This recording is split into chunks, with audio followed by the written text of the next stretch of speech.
હાલો friends, આજે આપણે બનાવશું ચોખાના લોટમાંથી સેવની રેસીપી। આ રીતે સેવ બનાવી તમે તેને 1 વર્ષ સુધી સ્ટોર કરી શકો છો।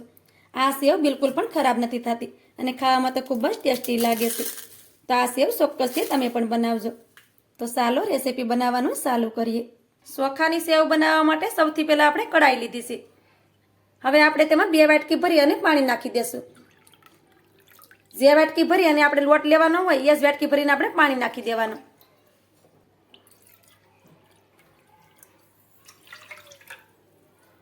તો આપણે હવે 2 વાટકી ભરીને પાણી નાખી દીધું છે। ગેસની ફ્લેમને આપણે ચાલુ કરી દેશું। પાણીને પહેલાં આપણે ગરમ થવા દેશું। પાણી આપણું સારી રીતે ગરમ થઈ ગયું છે। હવે તેમાં અડધી ચમચી ભરી અને પાપડનો ખારો આવે છે તે નાખી દઈએ। સ્વાદ પ્રમાણે મીઠું નાખી દેવાનું અને બધી વસ્તુને સારી રીતે મિક્સ કરી દેવાની।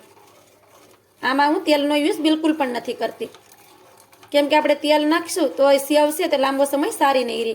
તો આને આપણે આખા વર્ષ માટે સ્ટોર કરવાની છે, માટે હું તેમાં તેલ નથી નાખતી। કેમ કે તેલ નાખવાથી સેવ છે તે લાંબો સમય સુધી આપણે રાખીએ તો તેમાં તેલની સ્મેલ આવે છે અને ખાવામાં તે સારી નથી લાગતી। એટલે આપણે આમાં તેલનો યુઝ બિલકુલ પણ નથી કરવાનો અને તેલ વગર જ આપણે સેવ બનાવીને રેડી કરશું। તો બધી વસ્તુને સારી રીતે આપણે મિક્સ કરી દીધી છે। હવે આપણે પાણીને થોડી વાર ઉકળવા દઈએ। પાણી આપણું આ રીતે ઉકળવા લાગ્યું છે। હવે આપણે ગેસની ફ્લેમને ધીમી કરી દઈએ। જે વાટકી માપી અને આપણે 2 વાટકી પાણી લીધું હતું એ જ વાટકી ભરી અને 1 વાટકી ભરીને આપણે ચોખાનો લોટ લીધો છે। તો થોડો થોડો આ રીતે નાખતા જઈએ અને વેલણથી આ રીતે મિક્સ કરતા જઈએ, જેથી કરી એમાં કોઈ પણ ગાંઠા ન પડે। આ રીતે થોડો થોડો લોટ નાખતો જવાનો અને મિક્સ કરતું જવાનું, કેમ કે નકર આમાં ગાંઠા પડી જાય છે। અને મિક્સ કરવામાં થોડી ઉતાવળ રાખવાની આપણે, જેથી કરી તેના ગાંઠા ન પડે। 1 વાટકો આપણે ચોખાનો લોટ હોય તો 2 વાટકા પાણી લેવાનું છે, કેમ કે તે પરફેક્ટ રહે છે। બધી વસ્તુને આપણે સારી રીતે મિક્સ કરી દીધી છે અને તેમાં બિલકુલ પણ ગાંઠા નથી પડ્યા અને કોરો લોટ પણ નથી દેખાતો, તમે જોઈ શકો છો। હવે આપણે ગેસની ફ્લેમને બંધ કરી દઈએ। હવે આપણે આને નીચે ઉતારી દેવાનું છે, કેમ કે હવે આપણે આને પકવવાની જરૂર નથી, તો પણ આપણી સેવ છે તે એકદમ પરફેક્ટ જ બનશે। કઢાઈને આપણે નીચે ઉતારી લીધી છે અને ખીસુને આપણે થોડી વાર માટે ઠંડુ કરી લીધું છે, કેમ કે આપણે તેને પ્લાસ્ટિકની શીટ ઉપર સૂકવવાનું છે, તો થોડીક વાર માટે તેને ઠંડુ કરી લેવાનું। હવે આપણે આ રીતે સંચો લીધો છે અને આ રીતે સેવ બનાવવાની જાળી આવે છે તે લીધી છે, તો તેને આપણે સંચામાં ફિટ કરી દઈએ। સંચામાં પણ આપણે બિલકુલ પણ તેલનો યુઝ નથી કરવાનો, કેમ કે હું ગમે ત્યારે સેવ બનાવું છું તો પણ હું તેલનો યુઝ બિલકુલ પણ નથી કરતી। હવે તેમાં આપણે ખીસુને નાખી દઈએ।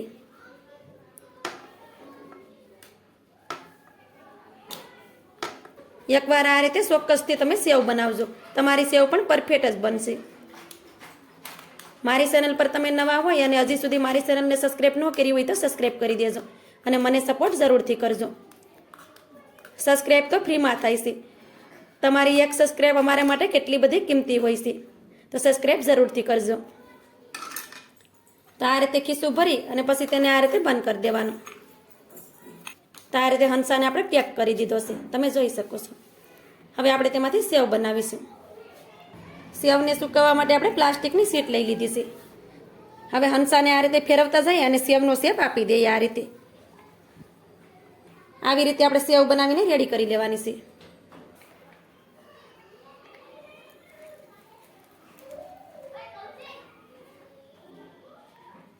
આવી રીતે સેવ પડી જાય એટલે થોડું આપણે હંસાને આ રીતે વાળી દેવાનું। તમે જોઈ શકો છો કે કેટલી સરસ આપણી સેવ બને છે।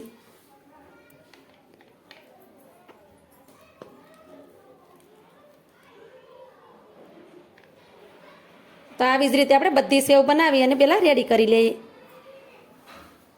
આ રીતે આપણે બધી સેવ બનાવીને રેડી કરી દીધી છે। હવે તેને પંખાની નીચે 2 દિવસ માટે રહેવા દઈએ, જેથી કરી સેવ છે તે સારી રીતે સુકાઈ જાય, અથવા તો તમારે ત્યાં તડકો આવતો હોય તો તમે તેને તડકામાં પણ સૂકવી શકો છો। તો મળશું આપણે 2 દિવસ પછી। સેવને સુકાતા આપણે 2 દિવસ થયા છે અને 2 દિવસ પછી જોઈએ તો આપણી સેવ સારી રીતે સુકાઈ ગઈ છે। તો હવે તેને તળી લેશું। તેને તળવા માટે અમે તેલને પણ ગરમ કરવા માટે રાખી દીધું છે। તેલ પણ આપણું સારી રીતે ગરમ થઈ ગયું છે। તેલને આપણે વધારે જ ગરમ કરી લેવાનું। હવે તેમાં સેવને નાખી દઈએ, પછી તેને આ રીતે પ્રેસ કરતા જઈએ અને તળી લઈએ। તમે જોઈ શકો છો કે સેવ છે તે ફૂલીને ડબલ થઈ જાય છે. પછી તેને બંને સાઈડથી આ રીતે તળી લેવાની. થોડીક વાર સેવ આપણે તળાઈ જાય એટલે તેને કાઢી લેવાની. તો સેવને તમે જોઈ શકો છો કે સેવ આપણે ફૂલીને ડબલ થઈ જાય છે. હવે આપણે સેવને કાઢી લઈએ. એવી જ રીતે આપણે બીજી વાર પણ સેવને તળી લઈએ.